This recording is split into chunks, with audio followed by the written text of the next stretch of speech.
வணக்கம் நண்பர்களே. இன்னும் ஒரு இனிய காலை பொழுதில் தீதும் நன்றும் நிகழ்ச்சியில் உங்களை சந்திப்பதில் மிக்க மகிழ்ச்சி அடைகிறேன்.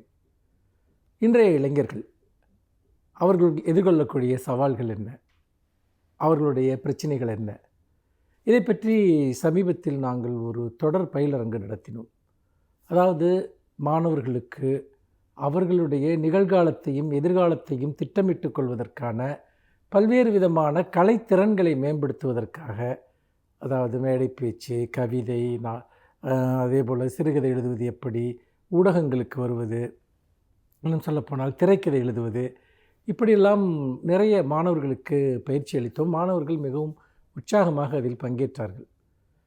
அப்போது ஒரு நிறைய மாணவர்களிடம் உரையாடுகிற போது எனக்கு கிடைத்த அனுபவங்கள், அவர்களுடைய மன இயல்பு இன்றைக்கு எப்படி கட்டமைக்கப்பட்டிருக்கிறது, அதை மீறி அவர்கள் வருகிற போது தான் மிகச்சிறந்த சாதனையாளர்களாக வர முடியும் என்பதை பற்றிய பல பாடங்கள் எனக்கு கிடைத்தன. நான் தமிழ்நாடு அரசு நடத்தக்கூடிய மாபெரும் தமிழ் கனவு, அதே போல் புத்தக கண்காட்சிகள், இதிலெல்லாம் கிட்டத்தட்ட கடந்த ஓராண்டில் 2,00,000 மாணவர்களையாவது நான் சந்தித்திருப்பேன். நிறைய அனுபவங்கள் அதன் மூலமாக கிடைத்திருக்கின்றன. நான் அவற்றையெல்லாம் இந்த நிகழ்ச்சியில் சில நாட்கள் உங்களிடம் தொடர்ந்து பகிர்ந்து கொள்ளலாம் என்று நினைக்கிறேன். அது நாம் இன்று இளைஞர்களிடம் ஆற்ற வேண்டிய பணிகள் குறித்த மிக முக்கியமான சில செய்திகளை நமக்கு சொல்கின்றன. அதில் மிக முக்கியமாக இன்றைய இளைஞர்களிடம் இருக்கக்கூடிய ஒரு மிகப்பெரிய சவால், ஒரு மிகப்பெரிய பிரச்சனை என்னவென்று கேட்டால் கம்யூனிகேஷன். அதாவது ஒருவரை ஒருவர் தொடர்பு கொள்ளுதல். இது உங்களுக்கு ஆச்சரியமாக இருக்கலாம். ஏனென்றால் மனிதகுல வரலாற்றிலேயே இதுவரை இல்லாத அளவிற்கு தொடர்பியல் சாதனங்கள் மிகப்பெரிய அளவு வளர்ந்திருக்கக்கூடிய ஒரு காலகட்டத்தில் 2 பேர் பேசிக்கொள்வதில் மிகப்பெரிய பிரச்சனைகள் இருக்கின்றன என்று சொல்வது உங்களில் பலருக்கு வியப்பாக கூட இருக்கலாம்.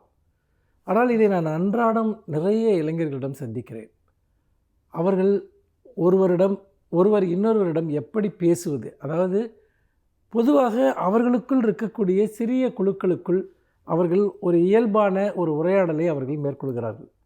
அதில் அவர்களுக்கு எந்த பிரச்சனையும் இல்லை. ஒரு சிறிய நண்பர்கள் வட்டமோ, அல்லது பணிபுரியக்கூடிய இடங்களோ, அல்லது படிக்கக்கூடிய இடங்களோ, இந்த மாதிரியான இடங்களில் அவர்களுக்கு ஒரு க்ளோஸ் சர்க்கிளில் ஒரு கம்யூனிகேஷன், ஒரு தொடர்பியல் அவங்களுக்கு சாத்தியமாக இருக்கிறது, எளிதாக இருக்கிறது. ஆனால் அதற்கு வெளியே புதிய மனிதர்களை அவர்கள் சந்திப்பதில், புதிய மனிதர்களோடு உரையாடுவதில் அவர்கள் மிகப்பெரிய நெருக்கடியை சந்திக்கிறார்கள். முதலாவதாக நமக்கு இதுவரை அறிமுகம் இல்லாத மனிதர்களிடம் எப்படி உரையாடுவது என்பது ஒரு மிகப்பெரிய கலை. இந்த கலை என்பது, இப்போ உதாரணமாக நீங்கள் ஒரு பேருந்தில் செல்கிறீர்கள், உங்கள் பக்கத்து இருக்கையில் ஒருவர் இருக்கிறார். நீங்கள் அல்லது ஒரு ஷேர் ஆட்டோவில் போகிறீங்க, உங்கள் பக்கத்து இருக்கையில் ஒருவர் இருக்கிறார். அவரிடம் நீங்கள் பேசுவதற்கான ஒரு சந்தர்ப்பம் ஏற்படலாம். அதே போல் நாம் தினம் வெவ்வேறு சந்தர்ப்பங்களில் சந்திக்கக்கூடிய புதிய மனிதர்கள், இந்த மனிதர்களோடு நம்முடைய தொடர்புகள் எப்படி இருக்கின்றன? அல்லது நீங்கள் ஒரு நேர்முக தேர்வுக்கு செல்கிறீர்கள், இங்கு நீங்கள் என்ன பிரச்சனையை இன்றைய ஒரு இளைஞர் எதிர்கொள்கிறார்? அதாவது அவருடைய எண்ணத்திற்கும் அவருடைய வார்த்தைகளுக்கும் அவருடைய வெளிப்பாட்டு முறைக்கும் இடையே ஒரு பெரிய சிக்கல் இருக்கிறது. இந்த சிக்கல் காரணமாக பல பிரச்சனைகள் ஏற்படுகின்றன. அது என்ன பிரச்சனை? நாளைய நிகழ்ச்சியில் நாம் அதை பற்றி பேசுவோம். மீண்டும் இன்னும் ஒரு புதிய சிந்தனையோடு உங்களை சந்திக்கிறேன். நன்றி, வணக்கம்.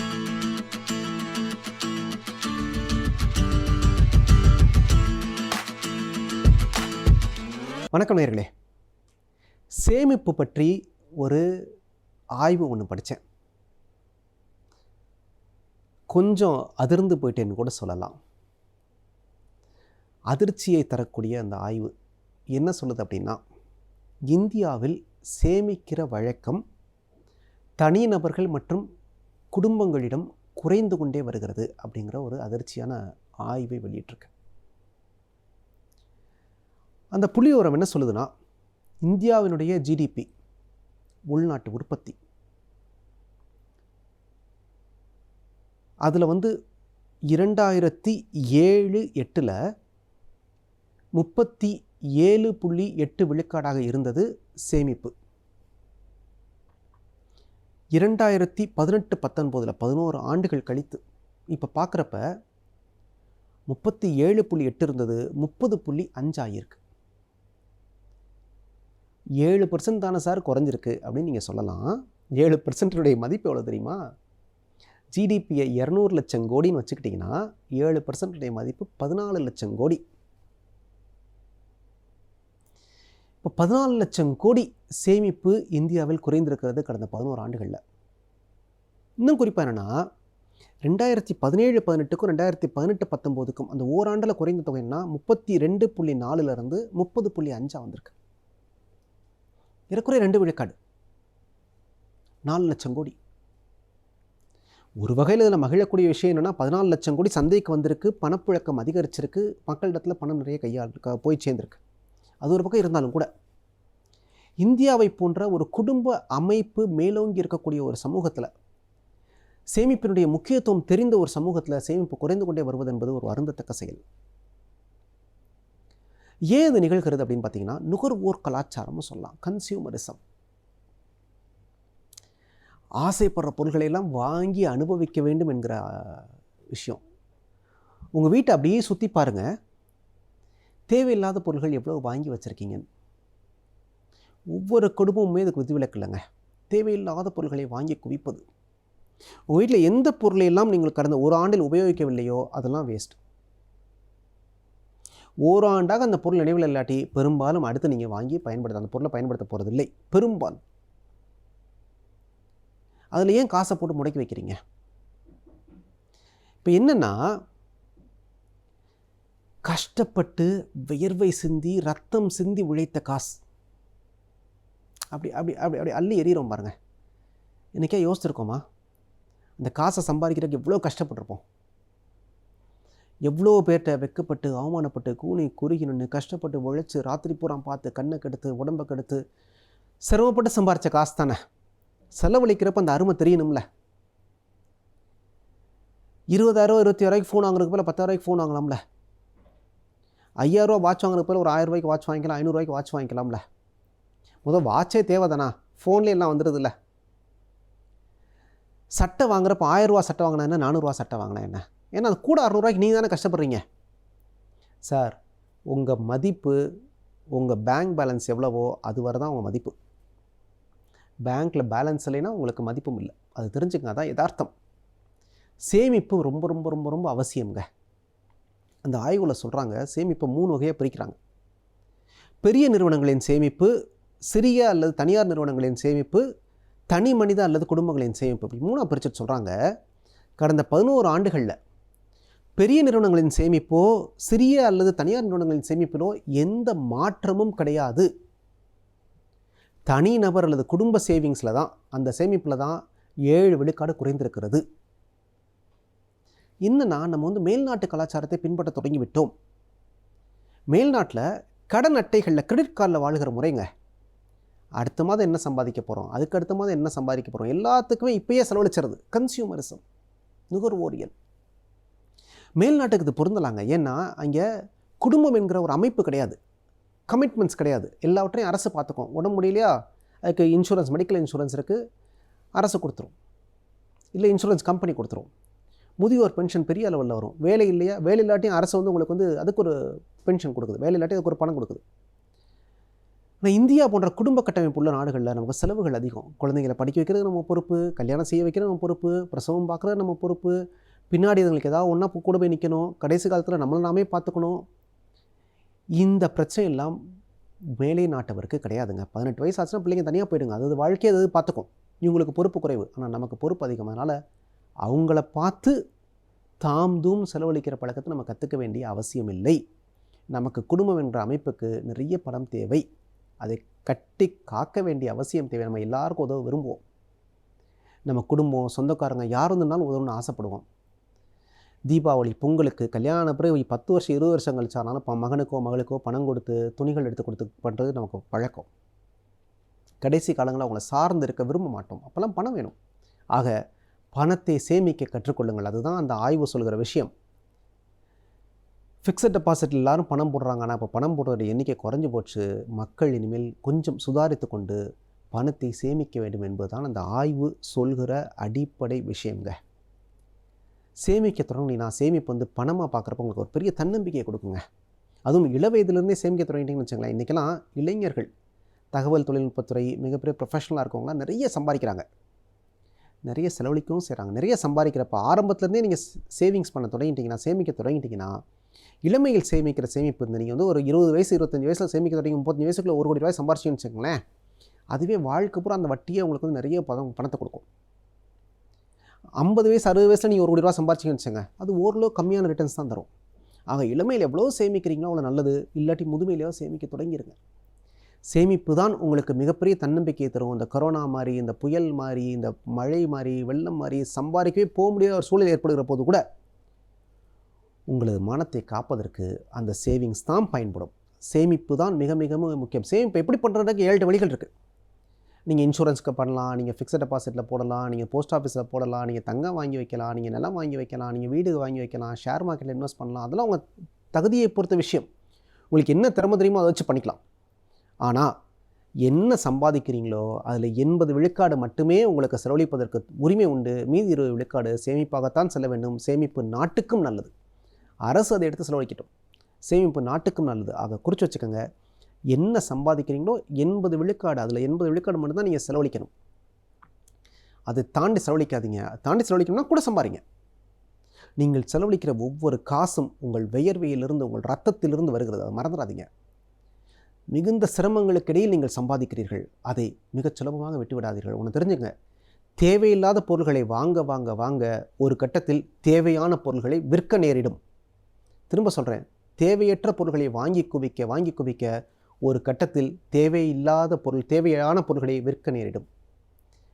அப்படி ஒரு சூழலுக்கு ஆளாயிடாதீங்க. அதனால் வாங்குகிற போது, ஒரு பெரிய செலவு பண்ணுகிற போது, கேபிட்டல் எக்ஸ்பெண்டிச்சர்னு சொல்கிறோம், ஒரு பெரிய செலவு பண்ணுகிற போது அவசியம்தானா, தேவையா, பண்ணணுமான்னு ஒரு தடவைக்கு 4 தடவை யோசிச்சு, முடிஞ்சால் தள்ளி போட்டு 4 தடவை யோசித்து ஒரு அவசியம் ஏற்படுகிற போது மட்டும் வாங்குங்க. பெரிய செலவுகளை கவனித்துக் கொண்டால் சின்ன செலவுகள் தானே கவனித்துக் கொள்ளும்.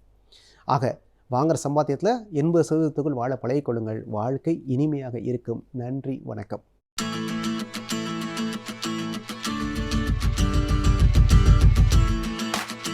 அனைவருக்கும் என் அன்பு வணக்கம்.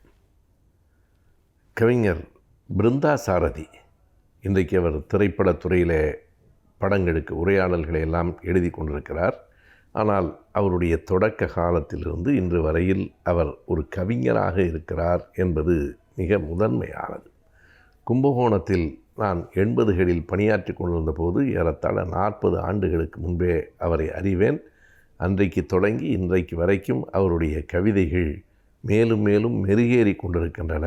அண்மையில் அவருடைய அந்த ஹைக்கூ கவிதைகளை பற்றி பேராசிரியர் லீலா அவர்கள் ஆய்வு செய்து ஒரு நூலை எழுதியிருக்கிறார். அந்த ஹைக்கூ தூண்டிலில் ஜென் தத்துவம் என்று அந்த புத்தகத்திற்கு பெயர்.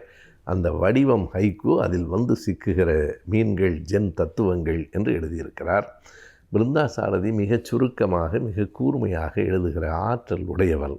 அவருடைய அந்த கவிதைகளிலிருந்து 1-2 நாம் எடுத்து பார்த்தால் கவிதை எத்தனை பெரிய சிந்தனைகளை உருவாக்கக்கூடியது என்பதை நாம் உணரலாம். கவிதை அழகிற்காக என்று ஒன்றை நாம் முதலில் பார்க்கலாம். ஒரு கவிதையை அவர் இப்படி எழுதியிருக்கிறார்.